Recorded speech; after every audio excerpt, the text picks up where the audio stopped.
Welcome to this WaKIDS webcast. I'm Amber Havens, WaKIDS coordinator for OSPI. In this episode, we're going to demo and discuss some of the reports available for use by teachers in the Teaching Strategies assessment platform, My Teaching Strategies. These will include reports teachers can use for their own planning and tracking their assessment progress, as well as reports teachers can share with families and specialists. I'm joined by Laura from Teaching Strategies. Laura, would you please introduce yourself? Of course. My name is Laura Bilbrey, and I'm the Director of Customer Success at Teaching Strategies. I've had the pleasure of working with many of you for the past 3 years, and delighted to be able to walk you through the reports in the platform, particularly those leading up to and just after that first checkpoint is completed. Thanks, Laura. Let's start with the documentation status report. Would you please tell us a bit about the purpose of that report and how to access it? Certainly. So just a word of advice today, I am using a demo account because I can't show real child data in a webcast. And so these are fictitious children and maybe some peculiar names of classrooms and things, so bear with us. But when you log in to your My Teaching Strategies account, all of the reports, whether they're teacher-facing or administrator, will live under the Reports tab. And when we look there, there is a great report called the Documentation Status Report. And that report is really helpful if teachers are using My Teaching Strategies to capture their evidence or their observations. That is not required under WaKIDS. Teachers do have to keep evidence for up to a year, but it certainly does not have to be stored within My Teaching Strategies. If teachers choose to collect their documentation here, then this report can really help them monitor their progress. One reminder I always like to give folks is that if you are using My Teaching Strategies to store your evidence and you're using the app, to please upload frequently. There's a little up arrow in the app that will allow teachers to move those observations from the app into the actual children's portfolios, and we recommend that you do that at least daily. But once the observations, whether put in through the app or through the web platform, once they're there, then you can run a report that will really help you see the progress that is being made. So I will go ahead, if I click go, this is what it will look like. Down the column, it's going to give you, as a teacher, it will list all of your children. If you're an administrator, it will list all either the classes or the schools that you have access to. And across the top, we have all of the objectives. And these numbers indicate the numbers of pieces of documentation that have been collected for that objective. Many programs find this really helpful as a reflective or a coaching tool if they are collecting documentation in the system, because as you might see, as an administrator, you might be concerned that this teacher hasn't collected very much documentation. That report will go through each of the areas of learning so that you can reflect and see how much documentation is there. Thanks for that reminder to folks that while the ability to upload documentation is a useful feature, it is not required. Teachers must keep documentation of the evidence used to assign levels to students within My Teaching Strategies, but they're welcome to do that however they would like, as long as it's kept for the duration of the school year. Laura, please tell us about the assessment status report. Another report that can be really helpful for teachers as they move toward their checkpoint completion is the assessment status report. It's going to automatically populate to the current checkpoint period. So once you generate the assessment status report, at the top, you'll get a graphic that will demonstrate the progress made toward completing and finalizing all of the checkpoints. If you notice in the key, orange indicates that that is completed but not yet finalized. Once an area is finalized, then this bar will turn green. So teachers can put in all of their checkpoint levels, but until it's actually finalized, that will not turn green for them. So if I'm a teacher, I can go down and my children will be listed here and I can see which areas I'm missing. As an administrator, you also will see either all of the teachers or sites at your highest level of administrative access. And as you want to drill down and look a little bit further, I see that in these classes, they're 100% completed, but this teacher still has some area that she needs to further or enter more data for. And I can drill down all the way to the child level and even see which children are missing. Great. What's another report that you think is helpful for teachers? Another report that can be really helpful throughout the checkpoint period if teachers are entering preliminary levels, but in particular, from a WaKIDS perspective, after that initial checkpoint period, is the class profile report. The class profile report is going to give you a graphic of exactly where the children's knowledge, skills, and abilities are falling compared to the widely held expectations of kindergarten age children for each of the objectives. Lovely high-level overview of children's progress, working with teachers to identify areas to focus on, but also seeing where, a class as a whole may be excelling at particular areas so that teachers are using all of their instructional time to really focus on gains and growth as opposed to reteaching things that children have already mastered. We'll click on the class profile report and click Go.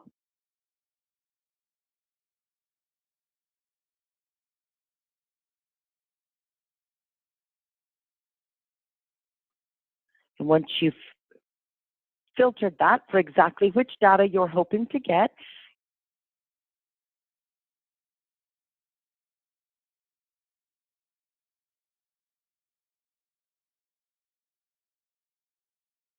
you need to make sure to select kindergarten as the age or class band because it is going to shade the widely held expectations for that age. And then you allow that to generate.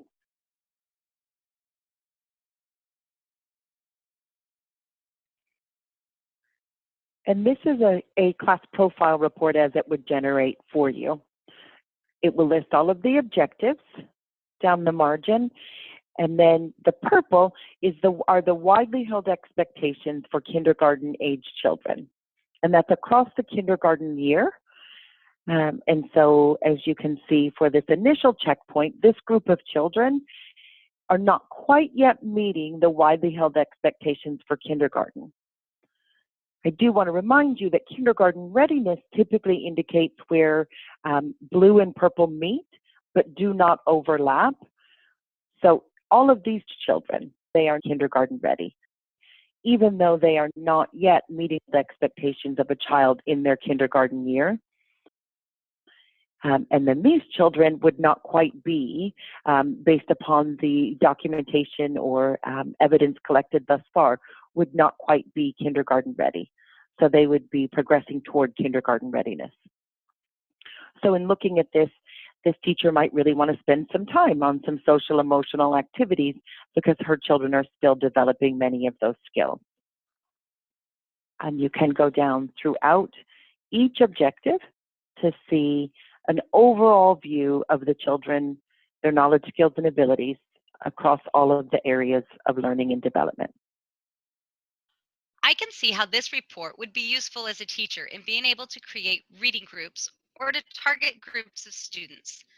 I have a clip of Lori Sholin from Sumner School District talking about ways the class profile could be used across classrooms. To look at not just class by class, but how can we as either a school maybe take a group of kids that are all kind of developmentally at one area and maybe start to implement an intervention for that group of kids.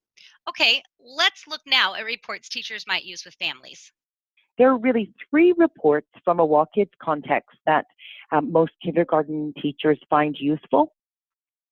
The first one is the family conference form, and that actually does not live under the reports tab. It exists in family.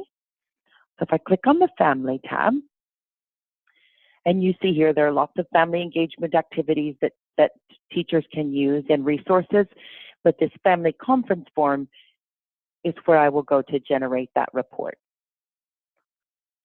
And this report is you go through and select. You can really customize it to meet the needs of a specific child. So on this child, I've already created a family conference report form. I can go in and just view that, or I can edit it. But if I haven't started one and there isn't one already created, then you'll just see the Create tab. So we'll go ahead and create a new one for this child.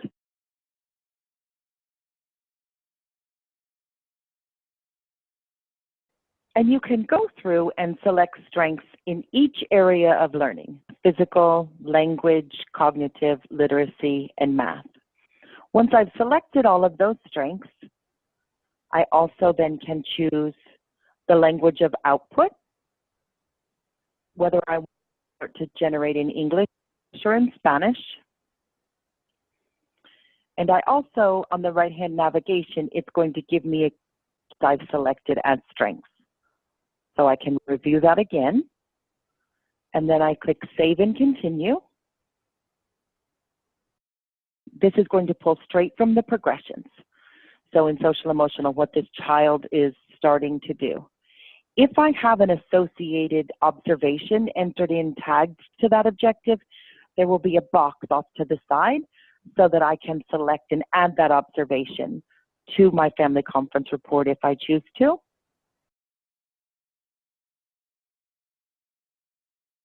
Teachers can go in and edit. So then I go on, assuming I want no edits, and click Save and Continue.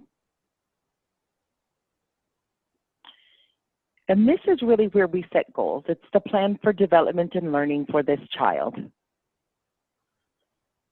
And I can select those.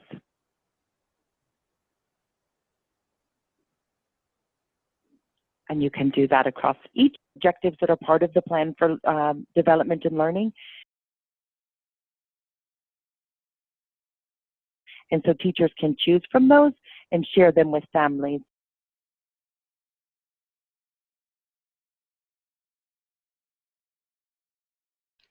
I'd like to take a moment and draw attention to the resource library, which houses many great activities teachers can print off and share with families.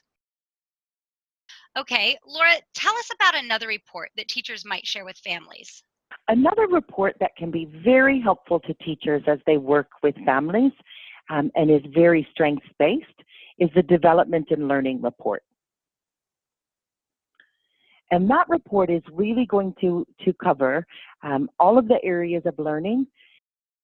Development is sequential. Children learn one thing before they learn another.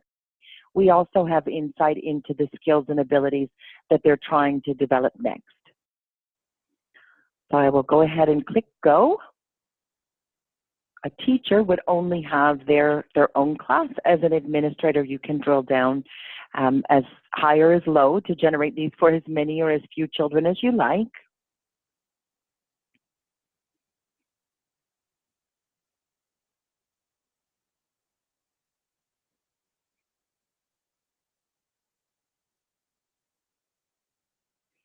You can select all of the children or deselect and then go in and manually choose any that you want. And as I scroll down, I've chosen just this one child. You will generate this for fall 18-19. I'm going back in this demo class the most amount of information. You will also see in generating this report all of the areas for learning and development, not all of which are used with WaKIDS. So you can choose to include or exclude any of those areas that you would like. Once you've chosen that, then you scroll over to this side and generate report. And this really gives you a lovely, succinct overview of the child's development and learning. So I can see in the area of social emotional, this is what this child is currently doing. And this language is coming directly from the progressions, the objectives for development and learning progressions, where the teacher has leveled their knowledge, skills, and abilities. So these are the things this child is currently doing, and these are the things that they will do next. And that is repeated in each area of learning. So for physical, language, cognitive, literacy, and math. The Development and Learning Report is popular with teachers. Let's listen to another clip from Lori Sholin talking about it and why the teachers in her district like it. From the teacher side, our teachers probably find the Development and Learning Report one of the most useful ones to use for conferences. just because it explains not only where the child is at right now, but where they will be going next. So our teachers have been using that for conferences. They can customize it and just use the objectives and dimensions they don't have other data for or really want to focus on. Let's also listen to this clip from Lori explaining why she thinks My Teaching Strategies reports are so helpful to teachers when conferencing with families. It's partly just the language of being able to say, you know, this is where your child is and these are their strengths, and whether you're looking at the reality of this is what typically developing students are either at that age level, or that's really not even the expectation for their age level. It kind of gives more of a neutral language. There have been, I know there have been some parent conversations, especially at conferences, where it's a little bit of a reality of, you know, yes, your child has these strengths, but there's still a long ways to go. And there might be some areas where we need to give additional support beyond just what we're doing at school. So I think it gives good language to be able to have that conversation in a safe yet informed way. Lastly, districts across the state have been using My Teaching Strategies, or GOLD, for more than just the required fall checkpoint, the kindergarten entry. And this report can be really helpful, both in terms of serving as a report card, even if you only use it once. So I will go to report card.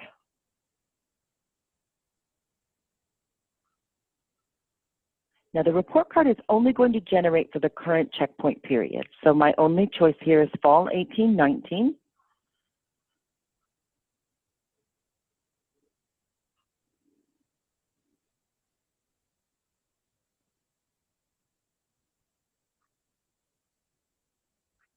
And again, I can choose to generate that for all of the children or select. I'm only going to choose one child.